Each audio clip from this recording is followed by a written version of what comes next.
Veterano sin hogar en juicio. Cuando la jueza oye su nombre, todo el tribunal se pone de pie. Entró esposado, cabizbajo, delgado, con un abrigo raído que parecía haber sobrevivido décadas, no estaciones. Los zapatos estaban tan desgastados que uno de sus pies apenas rozaba el suelo. Su rostro mostraba algo más que arrugas, reflejaba abandono. Demasiado frágil para parecer una amenaza, demasiado invisible para parecer alguien. Antonio Ribeiro, 73 años, sin domicilio fijo, acusado de allanamiento de morada. El delito, haber dormido en la parte trasera de una panadería en una madrugada de 4 grados bajo cero. Entre sacos vacíos y olor a pan rancio, solo quería sobrevivir la noche. La sala del tribunal era fría, casi hostil. Al fondo, el fiscal se acomodaba la corbata con prisa. La defensa ni siquiera se presentó. Para todos allí era un caso más, otro indigente que perturba el orden. Nada que requiriera atención especial. Pero para la jueza Larisa Montenegro no fue así. Sentada al frente, leía el expediente con ojos curtidos por la rutina. Pasaba las páginas sin prisa hasta que se detuvo. Su mirada se congeló al ver el nombre completo del reo: Antonio Carlos Ribeiro. Sintió el cuerpo entumecerse. Una memoria antigua, guardada como cicatriz, emergió con fuerza. Era el nombre que su hermano repetía en cartas escritas a mano, siempre acompañado de la misma frase: si no fuera por él, no habría regresado. Enrique Montenegro, capitán fallecido en combate hace 19 años. Pero antes de morir, era el héroe admirado por un niño que soñaba con la casaca. Un subteniente terco, silencioso, valiente, que lo salvó en el campo de batalla. Volvió la mirada al acusado. La cabeza baja, la vista extraviada, los hombros encorvados. Era irreconocible y al mismo tiempo inconfundible. El tiempo lo había destruido, pero era él. Larisa tragó saliva. Intentó mantener el rostro impasible, pero la mano que sostenía la pluma temblaba. La frialdad institucional de la sala se le antojaba absurda ante aquella revelación. El héroe de la historia de su hermano, esposado por buscar refugio del frío. Mientras el fiscal leía la acusación en voz alta, con indiferencia, Larisa apenas escuchaba. Todo sonaba lejano, ahogado por el eco de la risa de Enrique, de las cartas que llegaban con olor a arena y pólvora, de las historias que siempre terminaban en gratitud hacia un hombre que nadie más conocía. Pero ahora, él estaba ahí, olvidado por todos, menos por ella. Cuando el fiscal solicitó una pena de restricción de movimiento y trabajos comunitarios, Antonio no reaccionó. Permaneció inmóvil. Parecía haber aceptado ya cualquier sentencia que el mundo le impusiera. Larisa, aún en silencio, escribió algo en un papel, lo dobló, llamó discretamente a un oficial y se lo entregó. La orden era clara: llevarlo personalmente al abogado Eduardo Ferraz. El oficial salió sin preguntar. Delante de ella, Antonio alzó la mirada por un breve segundo. Se cruzaron las miradas. Ella quiso decir algo, pero no podía. No allí, no aún. El juicio continuó, pero todo ya había cambiado. Mientras el tribunal seguía su curso burocrático, Larisa Montenegro parecía estar en 2 lugares al mismo tiempo. En la silla de jueza, firme y silenciosa, y en el pasado, escuchando la voz de su hermano resonar en su memoria. Enrique hablaba de aquel sargento como si hablara de un padre. Contaba cómo él mantuvo la calma cuando todo se volvió caos, cómo arrastró heridos bajo fuego cruzado, cómo le sostuvo la mano cuando creyó que iba a morir. Me enseñó más en 3 días de jungla que toda la academia en 3 años, escribía en una de sus cartas. Si regreso, quiero que lo conozcas. Pero ella nunca lo conoció. Enrique volvió con vida, pero no por mucho tiempo. Y ahora, casi 20 años después, aquel sargento reaparecía. no como héroe, sino como acusado. Larisa no sabía si sentía rabia, pena o vergüenza, quizá todo a la vez. Frente a ella, Antonio permanecía inmóvil. Cuando hablaba, su voz era baja, desconectada. Dijo que intentó tocar la puerta de la panadería, que no quería invadir nada. Solo quería un lugar donde el frío no doliera tanto. Solo quería un rincón para recostarme. Eso era todo. Fueron las únicas palabras que pronunció esa mañana. Entonces la puerta del tribunal se abrió. Entró un hombre alto, con traje oscuro y mirada severa. Con voz firme rompió el silencio. Soy Eduardo Ferraz, abogado defensor. Asumo la representación del acusado. El fiscal apenas disimuló el desdén. Defensa voluntaria, a última hora, inaceptable. Larisa intervino sin vacilar. Aceptado. Continúe, doctor Ferraz. Eduardo no era un abogado cualquiera. Tenía fama. Participaba en casos de gran repercusión. No solía aparecer en procesos como este, pero estaba allí por un motivo que solo Larisa conocía. Ferraz hojeó el expediente con rapidez. Hizo preguntas directas. Pidió un receso. Impugnó la acusación. En minutos, desmontó el argumento del fiscal apelando a principios básicos de humanidad y legalidad. No hay allanamiento cuando no hay intención de apropiación. Hay desesperación, supervivencia y abandono social. El fiscal replicó hablando de conducta reincidente. Eduardo respondió, lo que se repite aquí no es el delito, es la negligencia. La sala quedó en silencio. Mientras tanto, Larisa no apartaba los ojos de Antonio. Él seguía ajeno, como en otro mundo. No parecía reconocer a Eduardo, ni a sí mismo. Pero Ferraz empezaba a sospechar. Aquel hombre no era un indigente cualquiera. Había algo en su postura. Aún deteriorada, persistía cierta firmeza, disciplina, sepultada por años de abandono. Al terminar la sesión, Eduardo se acercó a Larisa en el pasillo. Dime la verdad, ¿quién es él? Larisa vaciló. El hombre que salvó la vida de mi hermano. Eduardo guardó silencio unos segundos. Después contestó, sin volver la mirada. Entonces, no vamos a dejar que esto pase como un caso más. Eduardo Ferraz no era de los que se implican por impulso, pero aquel hombre lo conmovía. En los días siguientes a la audiencia, se sumergió en el pasado de Antonio. Empezó por lo básico, archivos públicos, registros militares, listas de condecoraciones, pero pronto advirtió un patrón. Faltaban demasiadas piezas. Donde esperaría ver informes detallados de misiones, solo hallaba resúmenes vagos. Donde debía haber certificados médicos, había lagunas. Era como si alguien poco a poco hubiera borrado a Antonio de la historia oficial. Obstinado, Eduardo fue más a fondo. Movió contactos en el ejército, tiró de influencias. Hasta un ex cliente suyo, hoy coronel en retiro, se sorprendió al oír el nombre. Antonio Ribeiro. Eso suena a un auténtico guerrero. Era leyenda entre los suboficiales. ¿Cómo es que vive en la calle? Pero nadie sabía a dónde había ido tras su baja. Nadie lo había visto desde entonces. Para el sistema simplemente desapareció. En el centro de detención, donde Antonio estaba recluido temporalmente, Eduardo trataba de ganarse su confianza. Llevaba café, mantas limpias, hacía preguntas que recibían escasas respuestas. Antonio casi no hablaba. Pasaba horas mirando al suelo. Cuando lo hacía, mezclaba pasado y presente, como si aún estuviera en el campo de batalla. Mencionaba nombres desconocidos para Eduardo, y uno solo que reconoció. Enrique. Aquel muchacho era terco. Tenía el hombro destrozado, pero quería volver al tiroteo.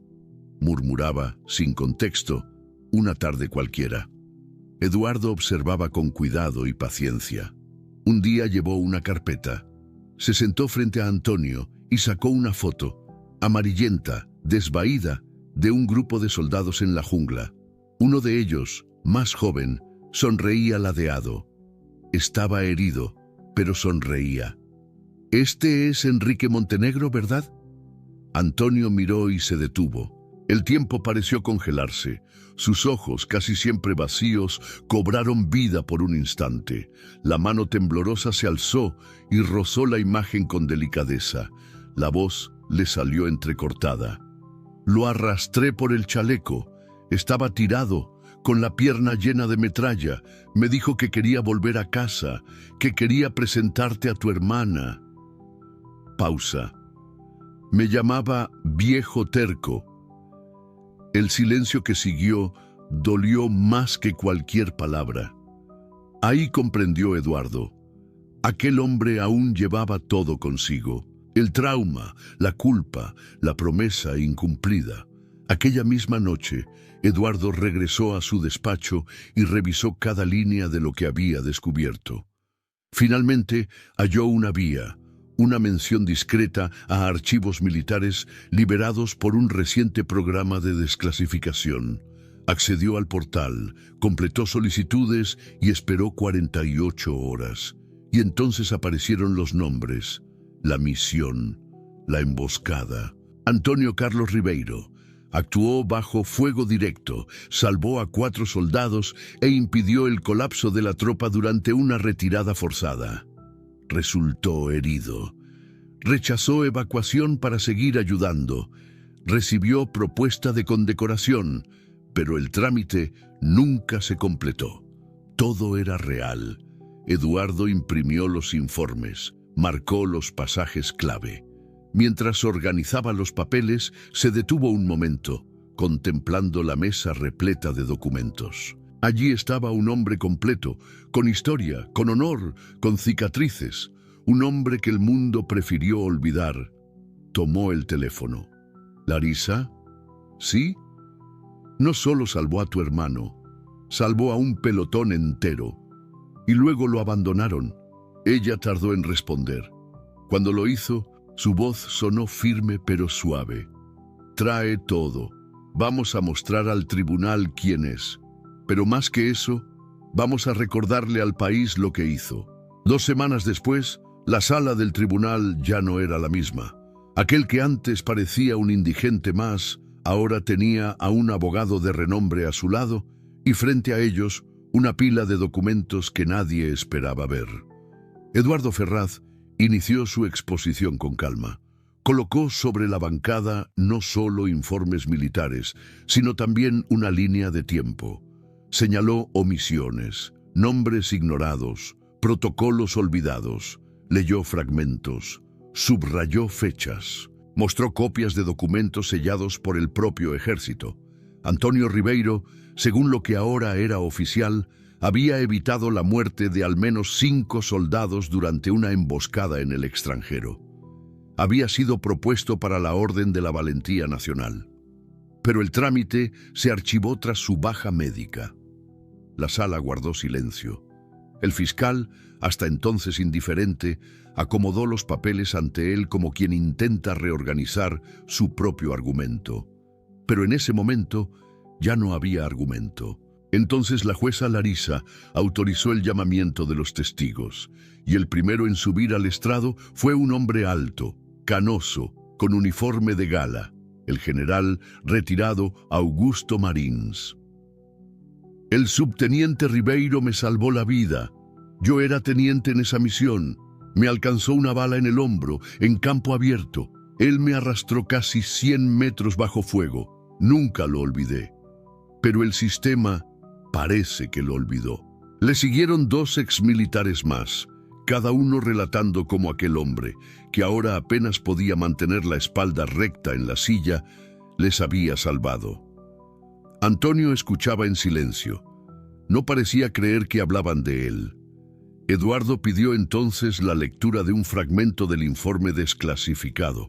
El subteniente Ribeiro demostró conducta de alto riesgo personal, permaneciendo en posición defensiva tras asegurar la evacuación de 3 soldados heridos. Su permanencia voluntaria ganó tiempo para reorganizar el pelotón e impidió bajas adicionales. Toda la sala escuchaba en absoluto silencio. Ni el roce de los zapatos ni el crujir de las hojas se oían. Fue entonces cuando Larisa habló, con voz firme, pero con los ojos vidriosos. Lo que tenemos aquí no es solo un proceso, es el retrato de una falla del sistema. Un hombre que sirvió con honor, que fue olvidado por errores administrativos y que ahora, por ironía, está en el banquillo como acusado cuando debería estar siendo homenajeado. Hizo un gesto hacia la puerta. Entraron 2 militares. Uno de ellos traía una pequeña caja azul. Dentro, un broche dorado, la Orden de la Valentía Nacional. Una condecoración retrasada casi 20 años. Antonio lo miró sin entender. Le tomó segundos procesar lo que era. Su primera reacción fue negativa. «No», murmuró, «no pude salvar a Enrique. Él murió por mi culpa». Larisa se acercó sin guardar protocolo, no como jueza, como hermana. «Él vive gracias a ti. Volvió a casa. Me escribió. Te describió como el hombre más valiente que conoció y me pidió que te encontrara». Antonio no respondió. Solo lloró, y en esa sala, que antes solo lo veía como un invasor, todos se pusieron de pie.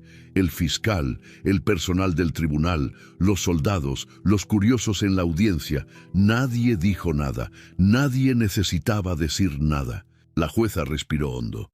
Las acusaciones quedan archivadas, y el Estado debe iniciar de inmediato la regularización de todos los derechos y beneficios que por ley le corresponden.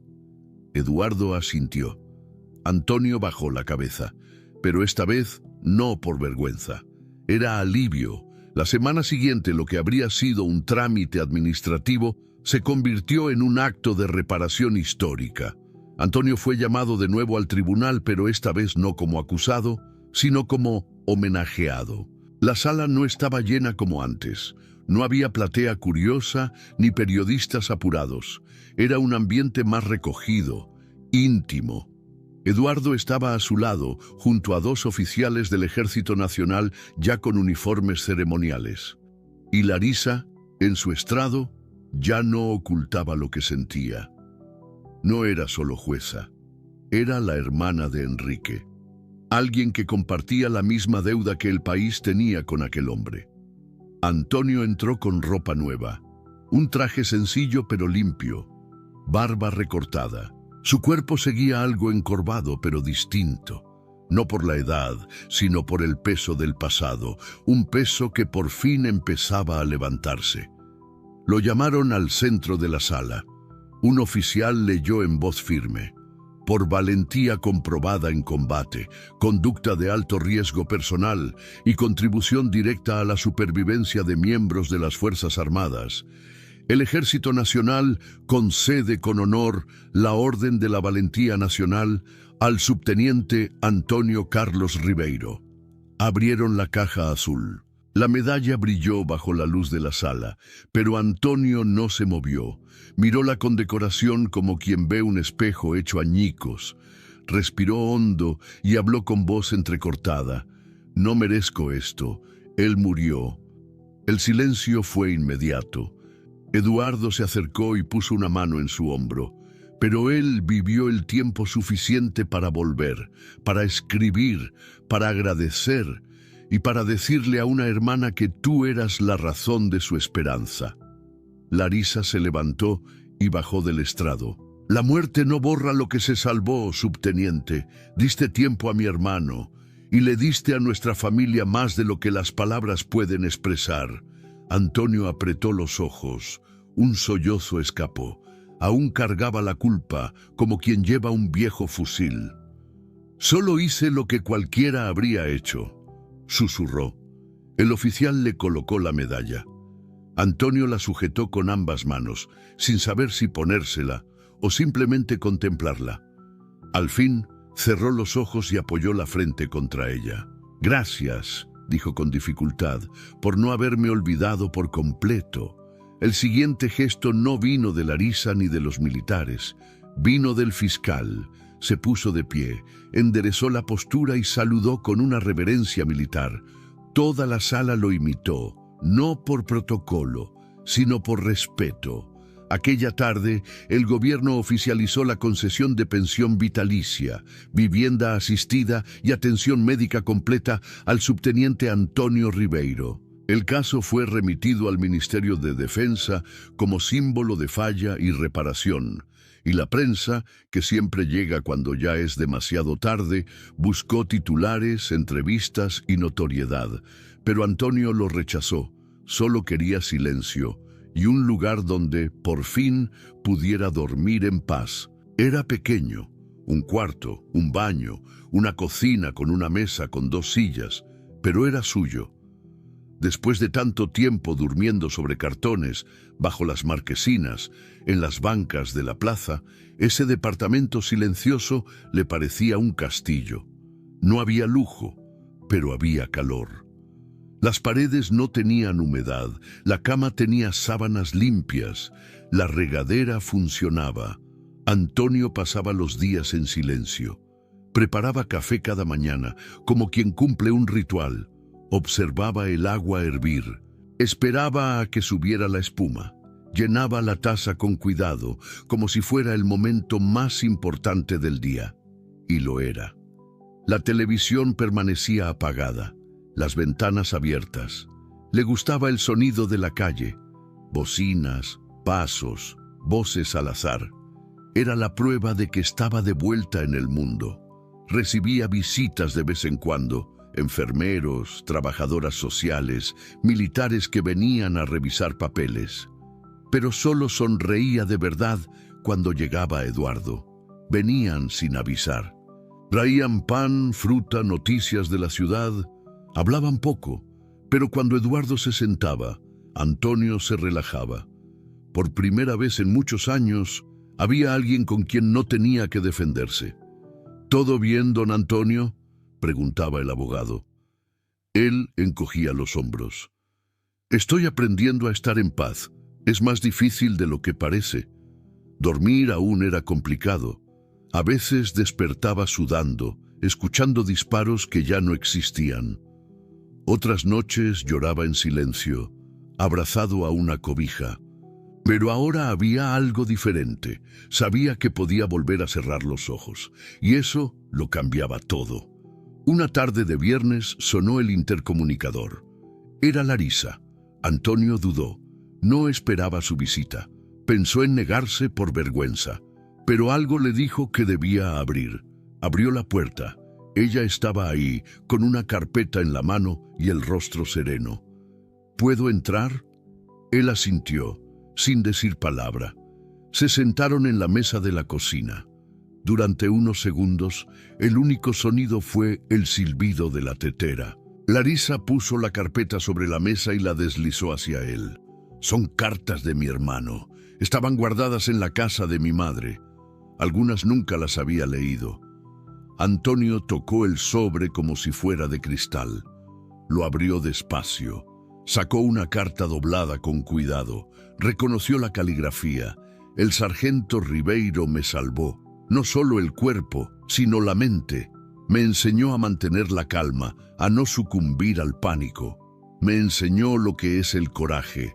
Si algún día regreso, quiero que conozcas a este hombre. No habla mucho, pero lo dice todo con sus acciones. Antonio leyó en silencio. Luego otra carta y otra.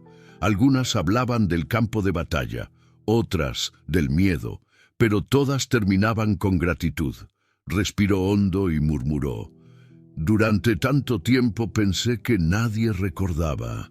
Con los ojos llenos de lágrimas, Larisa contestó. El mundo puede olvidar, pero quien fue salvado nunca olvida. Esa noche, Antonio durmió sin pesadillas. Por primera vez en años, el silencio no dolía. Antonio ya se acostumbraba a la nueva rutina. El silencio de aquel departamento era distinto al silencio de la calle. Aquí no dolía. Aquí podía cerrar los ojos sin temor a que lo patearan, lo despertaran o lo echaran. Tomaba el café despacio, enderezaba los cuadros torcidos en la pared, barría el piso aunque estuviera limpio. Empezaba a comprender lo que era tener un lugar. En una tarde cualquiera sonó el timbre. Era Larisa. Traía un sobre Manila. Pero esta vez no era para abrirlo en ese momento. Solo dijo: «Esto es para cuando estés listo. Pero lo más importante, Antonio, lo lograste. Regresaste». Él asintió. No respondió. No hacía falta. Cuando ella se fue, no abrió la carta. La dejó sobre la mesa. Se sentó junto a la ventana. Abajo, niños corrían en la plaza. Hacía sol. Una brisa suave movía las hojas de los árboles. Una sensación extraña, de paz que no reconocía, pero que tampoco rechazaba. Se quedó ahí minutos, tal vez horas, hasta que habló como hablando con la ausencia. «Durante tanto tiempo pensé que nadie recordaba», y por primera vez no parecía lamentarlo. Solo lo constataba. En ese instante, alguien al otro lado de la plaza, un niño con uniforme del colegio militar, pasó corriendo, se detuvo, alzó la vista y le hizo un saludo con la mano. Un gesto sencillo, sin saber quién era el hombre mayor en la ventana. Antonio respondió con un leve movimiento de la mano. Sonrió, pequeño, discreto, pero sincero. Si esta historia te recordó que nadie debe ser olvidado, toca me gusta y escribe solo una cosa en los comentarios: «Yo recuerdo».